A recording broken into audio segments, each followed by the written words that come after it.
Good morning, students. Our today's topic is moment of force. So today we'll study moment of force. This is a very good topic. So before coming to moment of force, we'll try to understand force and how we apply force. Generally, we apply force on two types of object. One object is a rigid object, and the other one is a non-rigid object.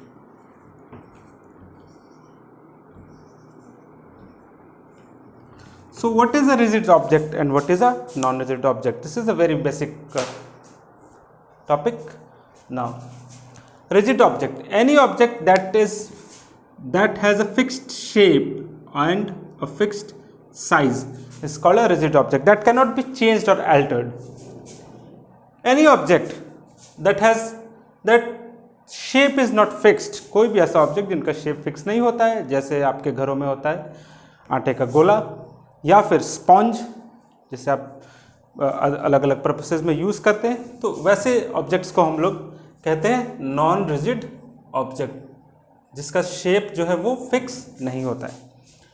So our basic concern is when we are applying a force on a rigid object. So what happens when we are applying on a rigid object? When we are applying force on a rigid object, दो तरह की चीजें होती है. We have two types of things. One, object which is pivoted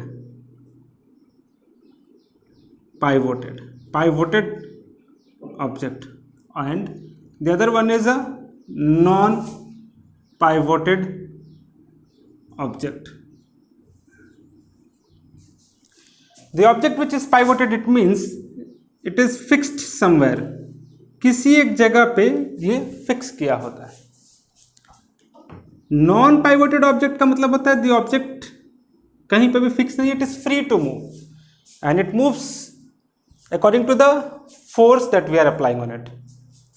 We'll come to non-rigid object later on. So pivoted object and non-pivoted object are the two types of object on which we are applying force. Non-pivoted object, when we are applying a force on non-pivoted object, suppose we are applying a force F1 here on a non-pivoted object, it will move in the direction of the applied force. Suppose we are applying another force F2 here, then the object will move along the direction of force F2. So this motion is called linear motion, when the object moves along the line of the direction of force. So this is the case of again the case is non-pivoted force, non-pivoted object. Suppose this is pivoted at point O,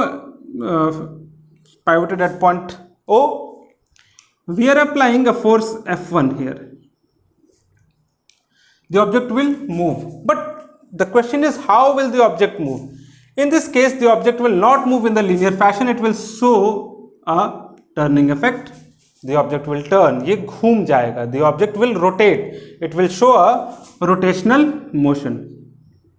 So when an object is fixed, it shows a rotational motion. Now the problem here is, the object will show the rotational motion, but what happens when we are applying a second force, that is F2 here? Here in this case, when we apply a force F2 here, the point is near to the pivoted point, the object will not move, because the distance between these two, the pivoted end and the force F2, is nearly 0. So the object will not move, the object will not show any rotational motion. But here the object is showing some rotational motion.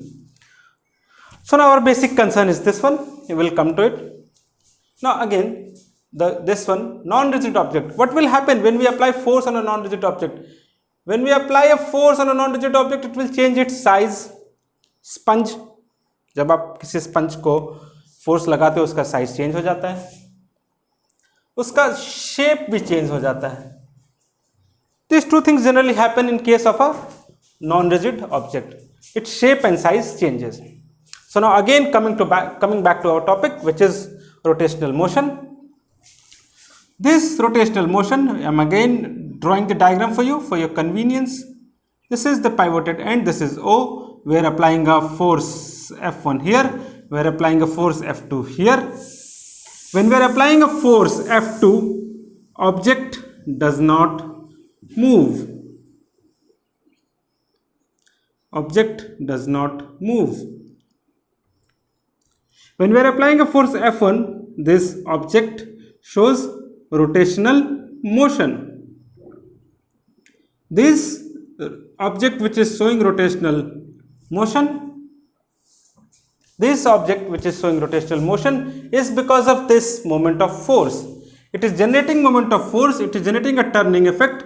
This rotational motion can be said to be caused by moment of force. This moment of force is represented by tau. This is a Greek letter word tau. This is not tau that we call in Hindi, it is tau, T-A-U, tau, and this tau is a Greek letter word.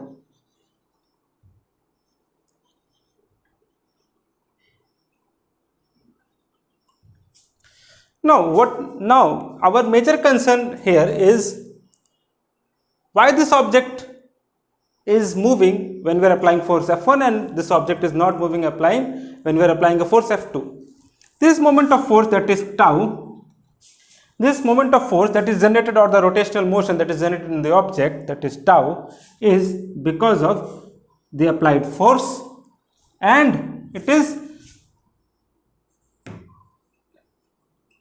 it depends upon perpendicular distance between the force F1 and the line of action of force F1 and the distance pivoted point, the distance between the pivoted point.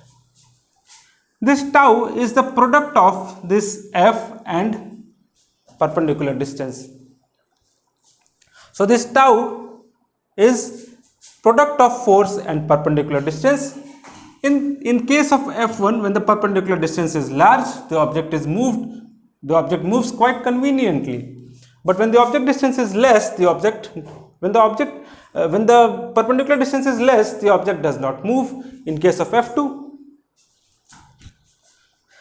So again, we need to understand this with a very simple example that we generally have in our home, is the doors.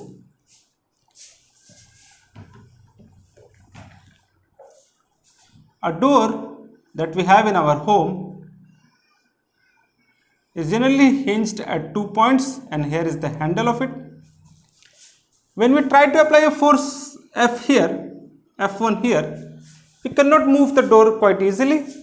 But when we apply a force F2 here, we can move the door quite easily.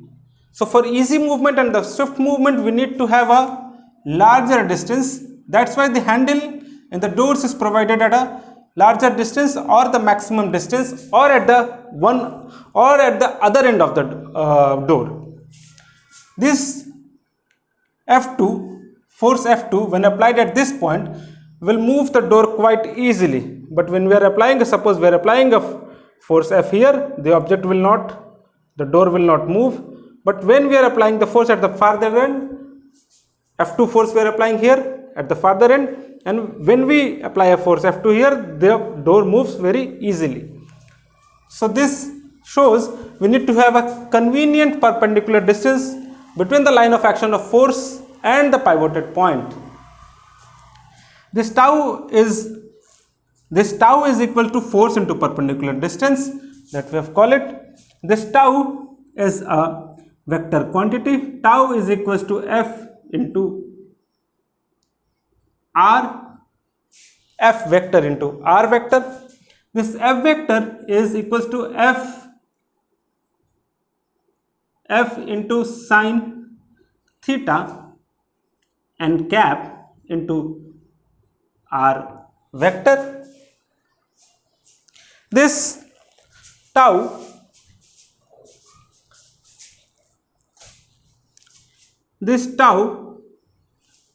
has a SI unit of Newton meter, or you can say joule, and its dimension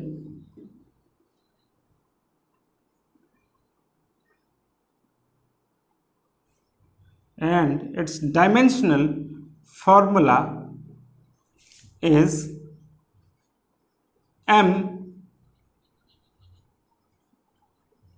L2 and T minus 2. So this is for our topic today. Thank you.